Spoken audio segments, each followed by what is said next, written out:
Question 3, which is the long one. The women's focus groups that were hosted as part of the consultation for the government's recent Together We Can End Violence Against Women and Girls strategy clearly highlighted the importance women placed on being able to access independent rape crisis services. However, the final strategy makes no reference to the importance of women's specialist sexual violence service provision within the third sector. The focal point of the strategy instead is on statutory response, which focuses on raising the conviction rate. How will you use your lobbying and influencing remit to ensure that women and girls are able to access the services they so clearly identified? I think I understand why, and it's this eagerness to get people who are responsible for sexual and violent crimes into court and get them convicted, because only then can women really be safe. If they know these people are locked up, it prevents other women being hurt, but also people pay for the crimes they've committed. And as you know, the conviction rate is so low.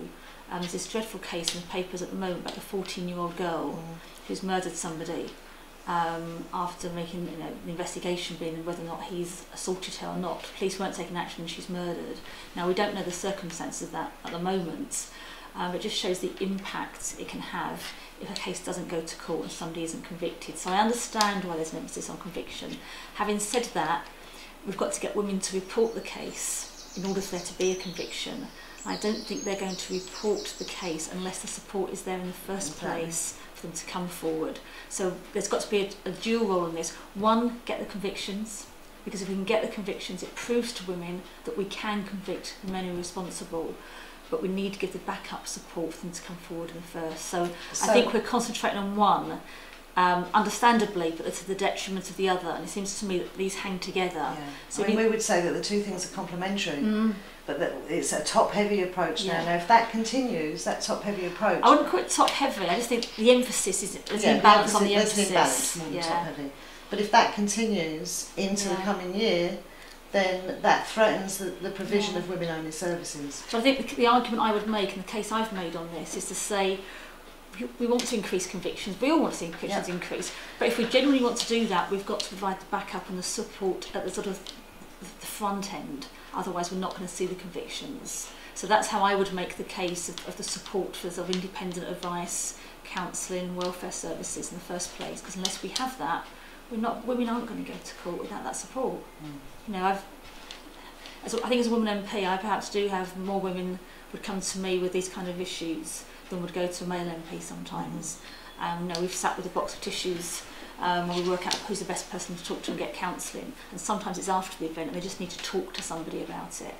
And the thought of going through a court case and not securing a conviction is just the worst nightmare for so many women.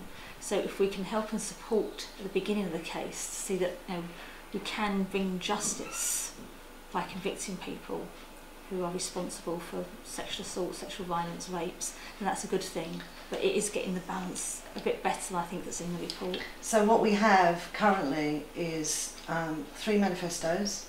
Yeah. In the Liberal Democrat manifesto, it talks about providing 15 more rape crisis centres. In the Conservative manifesto, it talks about sustainability for existing rape crisis centres and 15, it seems to be the magic number 15 more rape crisis centres, but in the Labour manifesto it doesn't talk about that at all. No, and there's lots of things I think that aren't in our manifesto, but look at what we've been doing and what's the thought we've given to judge us on our actions. I think there are lots of things that aren't in our manifesto. It's thick enough as it is. There are lots of things that I would put in as well that I know we've been doing, I know we'll improve on, and the commitment's there.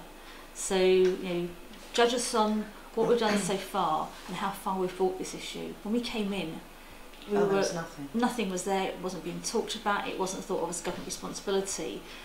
We've taken on a lot of responsibility for this. I was on the first pilots on domestic violence of getting women to report things at A&E, having links with A&E departments, and I worked on those first series of pilots of domestic and sexual violence, and that was back in 1998.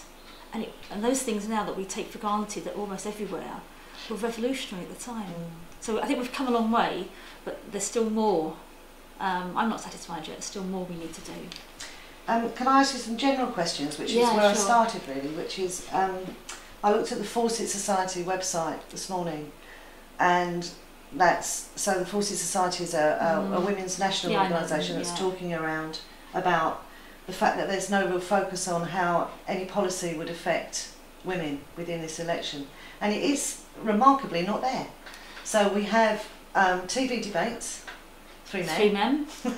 And then the impact of any policy decisions that are being explained from the manifestos. We're not looking at how that may affect women separately. There's nothing about And if you look at the press, and I looked through the press yesterday, there was more interest in Sarah Brown's shoes than any of the policy issues. That, it's frustrating. But I'm not finding it on the doorstep though. In talking to people, women's issues are coming up. Family issues, childcare issues, career issues. I am having women discuss those issues with me when we're out and about. I think the Tories plan to sort of, well, take away in effect free nursery education for 3 and 4 year olds by allowing top-up fees in effect, has been raised several times to me. Extra support for families, that's been raised. So I think that women want to talk about these issues. It's a shame the press isn't talking about it in the same way as perhaps people are on the doorstep. But it's been raised out on the streets. Good. It's coming up. Okay, thank you very much. Thank you and good luck. I just want to say just thanks for all the work you do. Thank you.